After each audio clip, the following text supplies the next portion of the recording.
Hello all and welcome back to Arc1 Welding. My name's Calvin and in this week's video we have some beautiful arc shots. I'm really impressed with how the camera picked up the welds as well as the quality of these welds. This is a perfect demonstration as to why all of us welders use the Fronius welding machine as well as use Pulse, because it gives clean welds with no cleanup, no spatter, just beautiful welds all the way around. So the editing of this video is going to be a little bit weird. You're going to see a few jumps, maybe the audio will be muted for a second or two. I had the radio playing in the background, so YouTube has a funny way. If you play more than a certain amount of seconds of copyrighted music, they'll strike your video, and then it's just a whole bunch of longness. I'd rather just mute the video than go down that road. So what you're seeing in the video now is a welder called Gabor. Now he uses a manipulator. He's the only one in our factory that really uses a manipulator. So he's given all the straights and he produces some of the most beautiful welds I've ever seen. The pipe that he's welding is a standard weight 10mm thick 10-inch pipe, and he's put in 3 runs to fill up the fillet weld on the inside of the flange and then 1 run on the outside of the flange. So one of the big benefits you get from using a manipulator is the less erratic movements you have in the pipe, the smoother the weld can come out. So the manipulator takes care of rotating the pipe at a constant speed, and Gabor rests his forearm on a custom V stand, which also takes away a lot of the movement that your arm would naturally incur. So the combination of these things here and the right machine settings mean the welds come out smooth, but it comes at a cost, and the cost is it takes more time.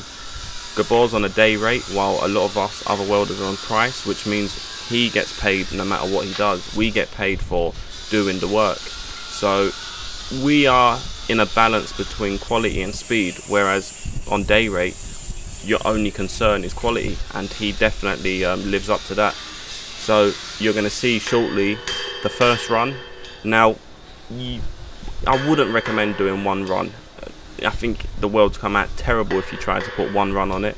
The minimum is 2, where you would focus more of your first run on the flange, and then the second run seals it more up to the pipe. 3 runs is perfect because it allows you to do 1 nice fillet, and then you then build up with the final 2 capping runs. But he goes above and beyond. You'll see shortly just how nice it comes out. So he does the first 2 runs at 270 amps pulse. He's using 1mm solid core wire, copper free coating, and he turns down the power for the final run. The gas that we're using is an M21 gas mixture setting on the Fronius machine, but it is I think a 12% CO2 mix. It's coming up right now. So yeah, M24 12% CO2 mix of Argon Universal. So he's about to start his first run, and before I get it in the comments, WeldTube or one of them big welding YouTube channels done a comparison whether you should push or pull, and their conclusion came up to, at a certain drag angle there is no significant difference between pushing or pulling, not in the sense that it's detrimental. So meaning if you push or pull, one isn't going to be more superior than the other. One's just slightly better in certain cases than the other. So dragging or pushing this MIG the way you're seeing now, there's nothing wrong with it. The only argument you can come up to is welding procedure. So where you work, if you're not allowed to do it, don't do it. If you are, then you can do it. Now understand this here isn't a hobby grade welding machine. So the results you may get from pushing and pulling isn't the same results that this machine will get. This is a TPS 400i. It's over £10,000 new. So a lot of the misconceptions a lot of people have when it comes to MIG is stories that you've heard from back in the days by veteran welders. So yes, I can understand hearing before you shouldn't push because the welds came out bad, or people are using crappy machines. I can understand that, but for now, with the technology moving forward so far and fast as it has, yeah, you need to be a bit more open-minded. And in the context of the pipe welded now, that's for heating and ventilation, so it's all low pressure carrying water really, so it's not going to exceed anything more than 6 bar operating pressure. Perfectly fine for this application. Again, depends on where you work whether they like it or not. So I just want you not to just see a video, know that it's welded differently to what you're taught about, and just completely dismiss the fact that you're seeing a nice weld. I want you to just open your mind a bit more and realize there is so many other standards as to what you're used to, and there is no golden standard of what's right and what's wrong. So the second 2 runs are done, he's just grinding it, and I just want to show you what the manipulator looks like. Previously I worked with my dad in the same company, so he made this manipulator module. So it's just got a head that will go on a table that's on a trolley that can slide backwards and forwards to accommodate different lengths of pipe.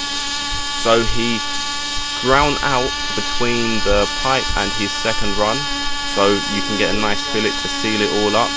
And he did comment saying the machine was running too slow, which is why there's a big build-up of weld. He would have liked to have it a little bit faster, but from what I do, looking at this, I think this is beautiful, and he should be happy with it anyway.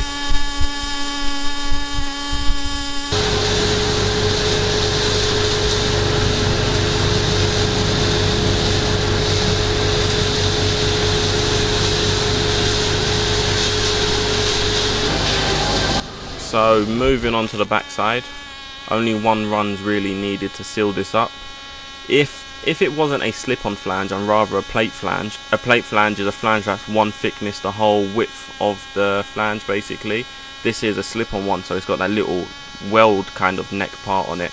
So if it was just the plate flange, then you'd probably want to put 2 runs on it, just because 1 just doesn't quite look the part.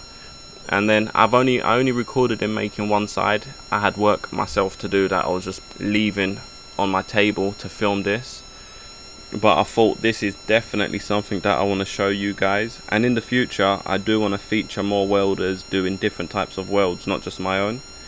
But this is the video wrapping up. If you think I've deserved a subscription from you, hit the subscribe button. Do hit the bell notification, because I am very inconsistent with my uploads at the moment. Otherwise you may miss some of them. But with that being said, thanks for watching, and I'll see you in the next video.